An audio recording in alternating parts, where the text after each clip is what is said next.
Leo ninakuletea bonge la movie kali. Cha kufanya ni usubscribe na utulie ni kusimulie. Tunaanzia kipande hiki tukimwona mshikaji anayefahamika kwa jina la William akigonga gate la mjengo mkali. Anapokelewa na bimdada Chioma. Chioma ni mfanyakazi wa ndani kipande hiki bwana. Anamchukua William, anamuingiza ndani. Anaenda kumuita binti wa familia hii Nola. Nola bwana anatokezea na kuanza kumuuliza William, "Ni nani aliyekwambia kuja ndani ya nyumba hii na umekuja kufanya nini?" Kabla William hajajibu swali hilo bwana, mzee wa familia hii, mzee Desmond anatokea na kumwambia binti yake, "Huyu kijana bwana nimemuita ili aje atusaidie kazi za kitini." Binti Nola bwana ni binti mashauzi sana, anamuuliza mzee wake, "Umemwona mshikaji huyu ana uwezo wa kufanya hiyo kazi uliyomuitia?" Mzee Desmond bwana, mshikaji pisi sana bwana, anamwambia binti yake, "Huyu mshikaji tazama kifua chake bwana, ana uwezo wa kufanya hiyo kazi." Binti Nola bwana, wakati mazungumzo yanaendelea, mzee Desmond anamwambia Chioma, "Mchukue jamaa umpeleke kwenye chumba atakachokuwa akilala." Wakati wawili hao wanaondoka, mzee Desmond anamwambia binti yake Nola, "Nina ratiba ya safari na safari hii nilionayo huenda ikanigharimu kuanzia wiki 3. Nola bwana anaanza kulalamika, "Bwana baba, unaniachaje mimi ndani ya nyumba hii peke yangu?" Mzee Desmond anamwambia, "Ndio maana ilibidi niajiri jamaa huyu mwenye kifua ili pindi nitakapokuwa siko ndani ya nyumba hii muwe naye kwa ajili ya usalama." Lakini mzee Desmond bwana anamwambia binti yake, "Kipindi nitakapokuwa sipo, ninaomba uangalie jamaa hawa na uangalie nyumba hii." Ni siku nyingine bwana, tunamuona Nola akiwa na William. Kabinti akakatili bwana kanamwambia William,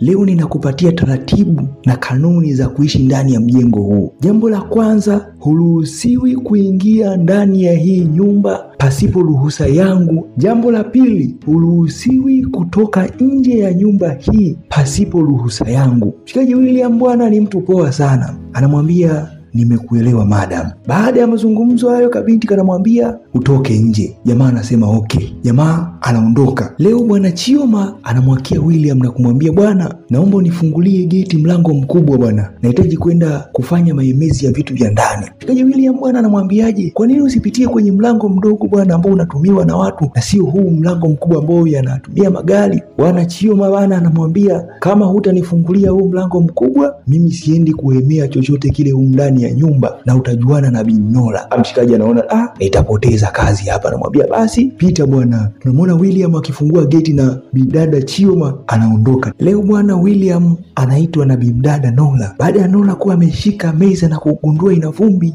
anamuita William na kuanza kumwambia, "Hauoni mazingira kuwa ni machafu?" Mshikaji William anamwambia, "Mazingira gani?" Anaonyeshwa mezani. Jamaa anaguza mezani na kuangalia, anamwambia, "Mbona bako safi bwana?" Manzi huyu mtata anamwambia William, "Kwa kuwa umezoea kuishi kwenye mazingira machafu ndio maana hauoni kwamba hii meza ni chafu. Ninakuagiza kachukue matambala uje usafishe meza hii." William bwana anamwambia, "Lakini mimi mkataba wangu unasema mimi nimeletwa hapa kwa ajili ya kazi ya getini. Masuala ya ndani tena inakuwaje?" Manzi anamwambia, "Kama hutaki kazi usisafishe meza hii." Jamaa William anaenda kutafuta matambala ili aje asafishe meza tena. Ni wakati wa msosi bwana, tunamuona bimdada Nola akiwa anajipatia chakula mezani. Wakati Nola anaendelea kupata chakula, tunamuona binti wa kazi Chioma bwana amebeba sahani ya chakula na maji akimpelekea William. Binti Nola bwana anamuuliza, "Hicho chakula unampelekea nani?" Chioma anamwambia, "Bwana, ninampelekea William kule getini." Bimdada huyu Nola anamwambia Chioma, "Amekwambia ni mgonjwa kwamba hawezi kutembea na kuja kuchukua chakula ndani?" Chioma anamwambia, "Madam, haina shida. Ngoja nikamuite William aje ajichukulie chakula mwenyewe." Chioma bwana anaondoka na kwenda kumuita William. Tunamuona William bwana akiingia na kuelekea jikoni kwenda kuchukua chakula. Wakati anatoka bwana anakutana na Nola. Nola bwana anaanza kumwambia, "Bwana, simama hapo hapo ulipo." William anasimama. Mbia, "Sasa kwa nini umekuja kuchukua chakula na hujagoma kwamba wewe kazi yako ni ya getini? Maana muda ule nakwambia ufanye usafi, uliniambia mkataba wako umekuja kufanya kazi za getini tu. Mbona chakula unakuja kuchukua?" William anamwambia Nola, "Bwana, ni Chioma ambaye amekuja kuniita." Anamwambia, "Ungekataa huko ili akuletee chakula huko." Kamanzi aka kashenzi bwana. Baada ya mazungumzo hayo kanamwambia bwana, baada ya William bwana kuondoka, tunamuona bimdada Nola akimuita Chioma, "Chioma, njoo utoe chakula hiki." Chioma anafika na kumuuliza, "Madam vipi?" Anamwambia, "Chakula cha leo hakina ladha kabisa, naomba ukitoe." Chioma anachukua chakula kile na kukirudisha jikoni. Bwana ni ni siku nyingine tena tunamuona Chioma bwana akimwakia William. Anamwambia William, baada ya wewe kuingia ndani ya huu mjengo umemfanya madam amekuwa ni mkatili bwana. Hatusikilizi, hatusemeshani ndani ya huu mjengo. Sababu ni wewe William. Kuna jambo utakuwa umemfanya madam wetu. Mshikaji bwana ana hamaki na yeye anasema, "Mbona hakuna kitu ambacho nimemfanya? Japokuwa na kwangu anakuwa ni mkatili kiasi hiki." Manzi anamkazia anamwambia William, "Wewe kuna kitu utakuwa umemfanya na nikwambie muda wako wa kuishi ndani ya hii nyumba unahesabika. Utatoka tu ndani ya hii nyumba. Na ninakwambia nifungulie geti mimi nitoke." William bwana anamwambia, "Usipitie mlango ule mdogo bwana." Manzi anamwambia, "Kazi yako ni kufungua geti bwana. Nifungulie geti mimi nitoke zangu." Leo bwana tunamuona William akiwa na Nora bwana. Baada ya Chioma kumwambia William kwamba amemsababisha madam amekuwa mkorofi ndani ya nyumba, William bwana anajitoa muhanga, anasema ngoja nikaongee na madam. William bwana anaanza kwa kumwambia madam, "Samahani, ninaomba unipatie dakika kadhaa nizungumze na wewe." Manzi anamwangalia tu bila kusema neno lolote. Shikaji anaanza kwa kujielezea, "Madam, kama lipo jambo ambalo nimelifanya ambalo linakukwaza na kukukela, ninaomba unisamehe." Manzi yuko kimya tu anamsikilizia. "Na nikwambie tu mimi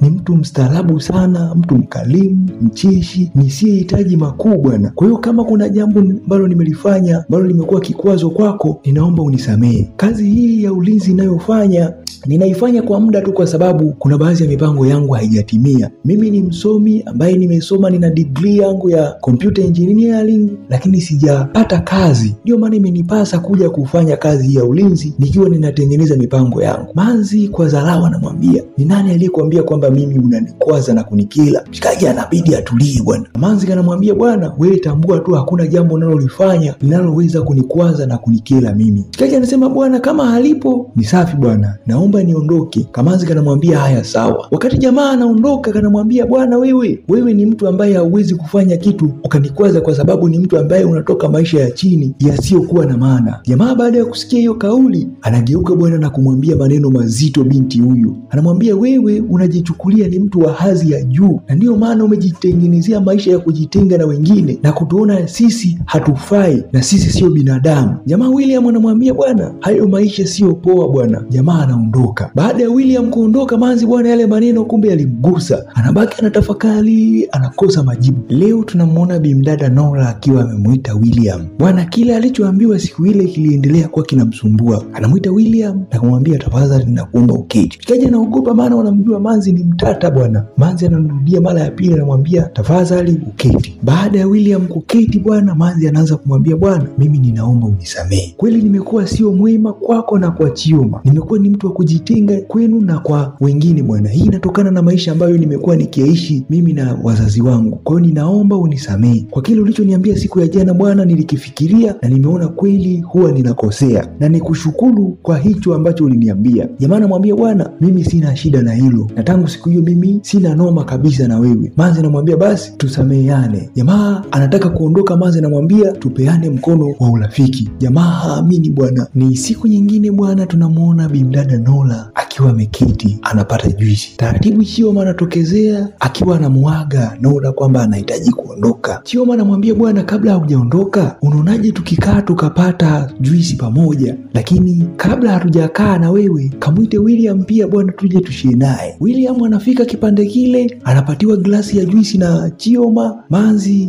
Nora anaanza kuambia, "Jameni, nimewaita kipande hiki, lengo hasa ni kuwaomba msamaha, lakini pia ni kumuomba Chioma akapumzike kwa kazi hizi ambazo amekuwa akizifanya nyumbani hapa mpaka mzee atakaporudi." Chioma haamini bwana. Manzi amebadilika baba. Anaonekana sasa hivi amekuwa ni mtu poa sana bwana. Chioma anamshukuru sana Nora. Nora anamwambia, "Kwa kuwa nitakuwa nimebaki mimi na William, kazi za jikoni nitakuwa nikizifanya mimi bwana." Wanafurahi bwana, ni furu kucheka tu. Ni siku nyingine tunamuona bimdada Nora akiwa anamuita William. Baada ya William kuitwa na bimdada, anasogea kipande kile bwana. Bimdada Nora anaanza kumpatia maelekezo William kwamba akabebe mizigo yake amie kwenye chumba cha ndani cha wageni. Jamaa na hamaki bwana, anamuuliza, "Hii taarifa umeshamwambia mzee wa familia?" Nora anamwambia, "Bwana, taarifa hii sijampa mzee wa familia." Mshikaji anamwambia, "Hilo jambo haliwezekani. Mimi siwezi kutoka kwenye ile nyumba ambayo mzee aliniacha kule nikaingia kwenye nyumba ya wageni ambayo sijaruhusiwa na na mzee, hilo jambo haliwezekani kabisa. Jamaa anamwambia nisamehe na anaondoka. Tunamuona bimdada Nora bwana akiongea na simu. Kumbe alikuwa anamwambia mzee wake kile kilichotokea. Mzee kwa sababu anapenda mtoto wake afurahi, anamwambia muite William mpatie simu. Manzi Nora bwana anaanza kumuita William anarudi, anafika anakabidhiwa simu bwana. Ni simu ya mzee wake bwana. Mzee anampatia maelekezo kwamba akabebe vitu vyake ahamie kwenye chumba cha wageni ndani ya mjengo. Mshikaji anasema bwana haina noma bwana. Jamaa William anaenda anabeba vitu vyake anahamia ndani ya mjengo. Ni wakati mwingine tunamuona mshikaji wetu William bwana akitoka ndani ya chumba bwana. Manzi Nora bwana anatokezea pale na kumuuliza umeamkaje bwana? Jamaa anasema niko fresh kabisa. Manzi anamuuliza hivi, asingekuwa mzee kukuambia kuingia ndani ya hii nyumba usingeingia kweli? Mshikaji anamwambia isingewezekana. Manzi anampongeza, anamwambia kwa kweli una nidhamu. Manzi anamchokoza bwana William, anamwambiaje sasa kwa kuwa tuko wawili hauwezi kwenda kunisaidia kazi za jikoni bwana? Jamaa anamwambia haina noma bwana, twende tukapige kazi bwana. Tunaona wawili hawa bwana mambo yakianza kubadilika. Kaa hapo ulipo niendelee kukusimulia ni kipi kiliendelea kutokea ndani ya huu mjengo. Wakiwa jikoni bwana, tunamuona mshikaji William, kumbe ni noma sana bwana. Huyu jamaa anakatakata vinyanya chwa.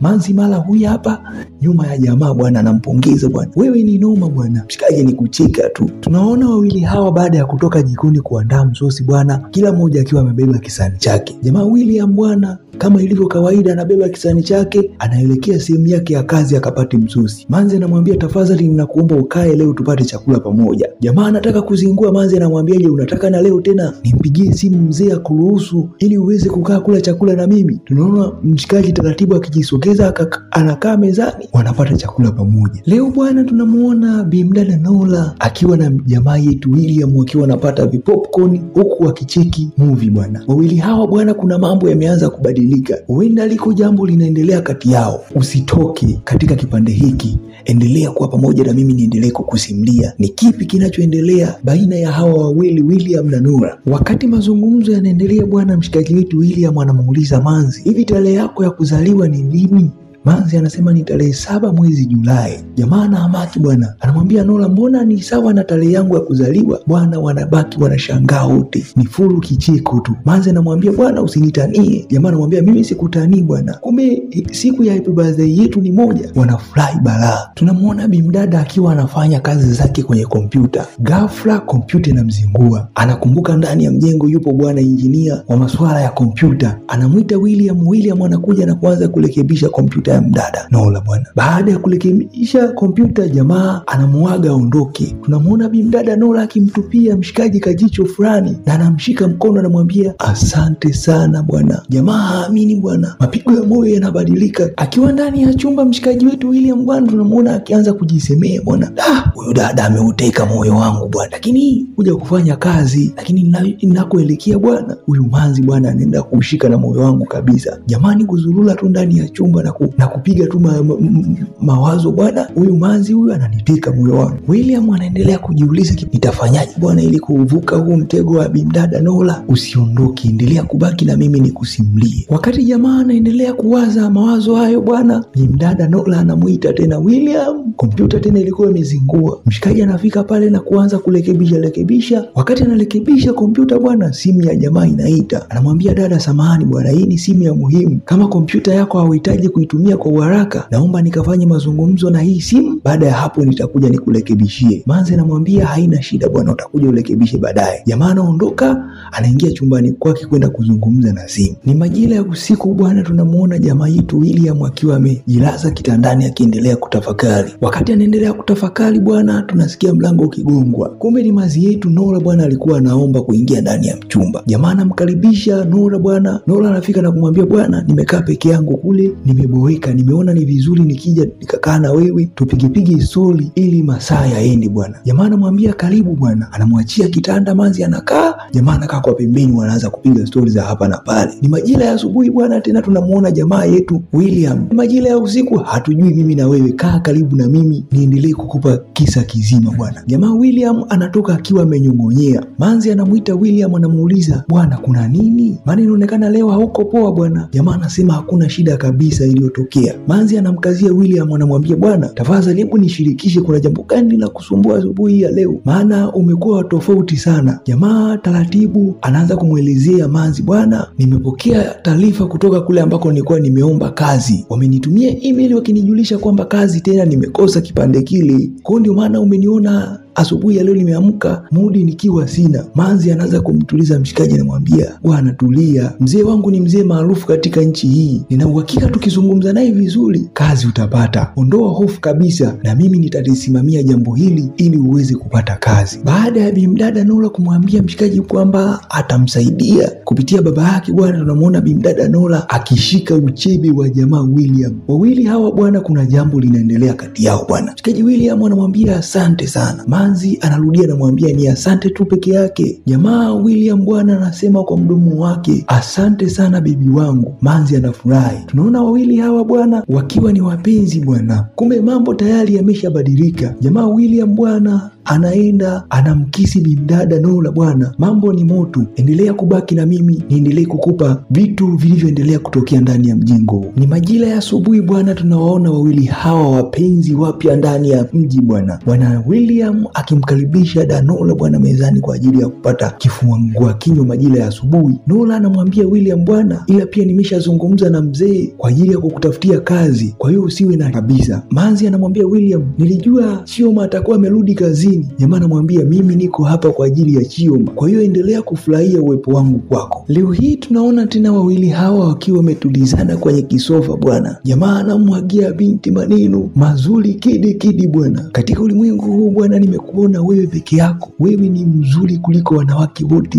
na umeumbika kwelikweli. Kauso kako muda wote kananivutia sana, kila nikikutazama ninatamani kubaki na wewe. Bimdada tu ni furu kutabasamu bwana. Si ndicho wanachokipenda hicho? Mshikaji bwana anaendelea kutema madini mbele ya mdada bwana. Ujue bwana, mimi ninakupenda na nitabaki na wewe milele bwana. Manzi anasema na mimi nakupenda bwana na nitabaki na wewe bwana. Penzi jipya mjini bwana, kati ya bimdada Nola na William Mlinzi bwana. We ni siku nyingine baba, tunaendelea kuwaona wawili hawa Nola na jamaa yetu William wakiendelea kupenzishana bwana. Ni furu vicheko muda wote, penzi bado jipya bwana, penzi bado changa moto kweli. Ni furu burudani muda wote bwana, ni furu kushikana viuno tu hawa washikaji bwana, wanatamanisha balaa bwana. Wakati wawili hawa wakiendelea kupenzishana bwana, kumbe Chioma alikuwa kishaingia ndani ya mjengo bwana. Binivu anawakuta sebuleni bwana. Manzi anaanza kuangalia taratibu, anasema kumbe Mlinzi bwana ndiye anayekula mtoto wa bosi tena. Ghafla anamuita William anaruka bwana, au anagundua kwamba Chioma kishawaona. Manzi Chioma ni kwanza kujisemesha tu bwana, sijaona chochote kile bwana, macho yangu kwa kweli hayajaona chochote na sijashuhudia chochote kile. Chioma anaondoka bwana kwenda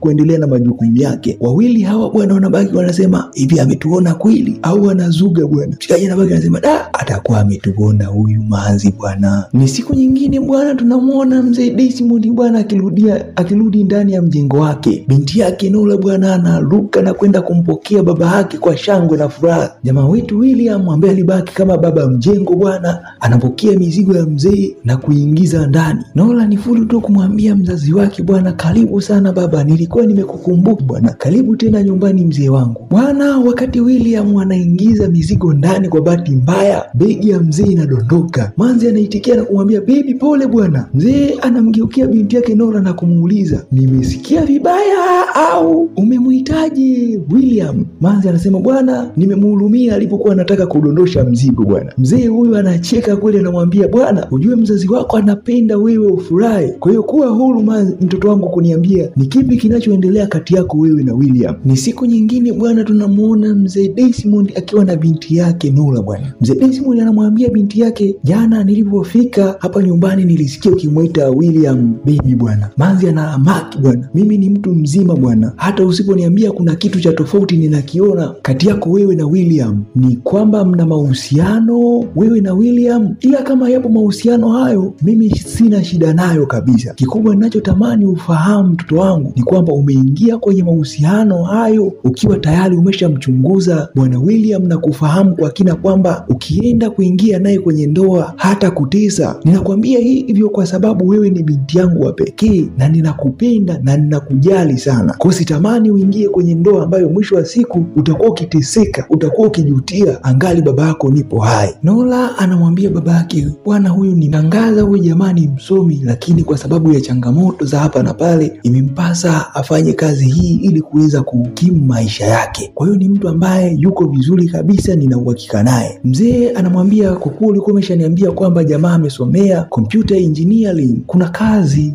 ambayo tutampatia kwenye kampuni yetu. Manzi anamshukuru mzee wake. Ni siku nyingine bwana, tunamuona mzee wetu Desmond akiingia kwenye chumba cha jamaa yetu William. William ana hamaki akijua bwana huenda mambo yameharibika. Mzee huyu mtaratibu kweli anafika anamwambia William, kaa chini bwana, kuna jambo nataka nikushirikishe. Nimeambiwa na binti yangu kwamba leo ni siku yako ya kuzaliwa, ila pia ni siku ya kuzaliwa pia binti yangu. Kwa hiyo ninahitaji nimfanyie binti yangu surprise na wewe ndiye utakayekuwa mshereheshaji wa tukio hili. Kwa hiyo ninakuomba uambatane na mimi twende tukampatie binti yangu surprise. Bwana wewe tunamuona mzee wetu mzee Desmond bwana akiwa amemwandalia binti yake gari bwana. Binti Nola anapewa gari kama zawadi. Wakati Bi Nola anaendelea kushangilia, mzee Desmond anamwambia pia William, na wewe iko zawadi yako. Ninaomba unipatie CV yako na viambatanisha vyako, kuna kazi imepatikana. Jamaa yetu William pia anaanza kushangilia na kumshukuru mzee Desmond. Bwana wewe mshikaji wetu William anaogota doto bwana. Mzee Desmond anabariki penzi lao kati ya William na Nola, na picha letu linakuwa limeishia hapa. Usisahau kusubscribe kwa ajili ya vigongo vikali kama hivi. Karibu tena.